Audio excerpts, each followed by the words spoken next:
মায়ের মাথা ভর্তি সিঁদুর, হাত ভর্তি নোয়াপালা আর পা ভর্তি আলতা মাখা পা দেখে মনে হতো ইস মায়ের মতো আমি কবে হব। কিন্তু কখনো বুঝিনি বা ভাবিনি যে এই সিঁদুর আর এই শাঁখা পলা আর মায়ের পায়ে পরা আলতা এগুলোই আমাদের মা মেয়ের মাঝখানে বাধা হয়ে দাঁড়াবে। কারণ সেই মায়ের মতো হতে, মায়ের শখটা পূরণ করতে গিয়ে আজ মায়ের থেকে আমি অনেক দূরে চলে এসেছি। আজকে চাইলেও আর মায়ের কাছে যাওয়া হয় না। আজকে মা কত যত্ন আদর করে আমাকে বড় করেছিল, কিন্তু মায়ের জন্য কিছুই করতে পারিনি। কিন্তু যারা আমার জন্য কিছুই করেনি তাদের জন্য আজ জীবনে অনেক কিছু করি। তারা অনেক কথাও শোনায়, কিন্তু তার জন্য একটু কিছু খারাপ লাগে না, লাগলেও মেনে নিতে হয়। কিন্তু মা যখন একটুখানি কিছু বলেছে তখন সেটা সহ্য হয়নি।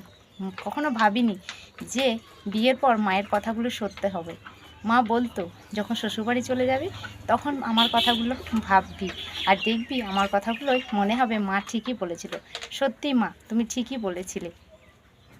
তো যারা এখনও এই মাথা ভর্তি সিঁদুর, হাত ভর্তি শাঁখা পলা পরনি তারা আমি বলবো খুব ভালো আছো। কারণ আমরা এগুলো পেয়েছি কিন্তু মাকে হারিয়েছি, মায়ের ভালোবাসা থেকে বঞ্চিত হয়েছি। আজকে কবে কখন বেড়াতে যায় মার কাছে তার ঠিক নেই। যখন যাই তখনই ভালোবাসা পাই, তার আগে নয়। তো যখন জানো আগে প্রথম যখন চা করতে শিখেছিলাম, মা গর্ব করে পাড়ার লোকে বলে এসেছিল আমার মেয়ে কি সুন্দর চা করতে শিখেছে। আর আজকে সকালে উঠে থেকে ঝাড় দেওয়া থেকে শুরু করে রান্না করা, বাসন মাজা, কাপড় ধোয়া, সংসারে যাবতীয় করার পরও শুনতে হয় কি করেছি, সারাদিন তো ফোন নিয়েই ব্যস্ত। তো এই হচ্ছে মা আর শ্বশুরবাড়ির লোকের মধ্যে অনেকটাই পার্থক্য।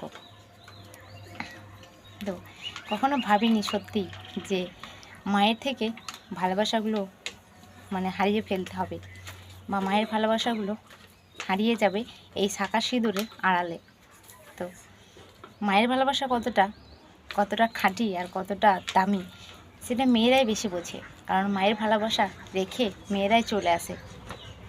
তাই যারা এখনও মায়ের কাছে আছো তাদেরকে আমি একটা কথাই বলতে চাই, মাকে কষ্ট দিও না, মায়ের হাতে হাতে কাজ করো।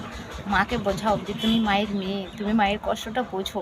কারণ আজ মাকে ছেড়ে চলে এসেছি, মায়ের জন্য কিচ্ছু করিনি, কিন্তু আজ অন্তরটা কাঁদে, ইচ্ছে করে মায়ের জন্য অনেক কিছু করতে, কিন্তু উপায় নেই। এই যে শাঁখা সিঁদুর আলাদা করে দিয়েছে মায়ের থেকে।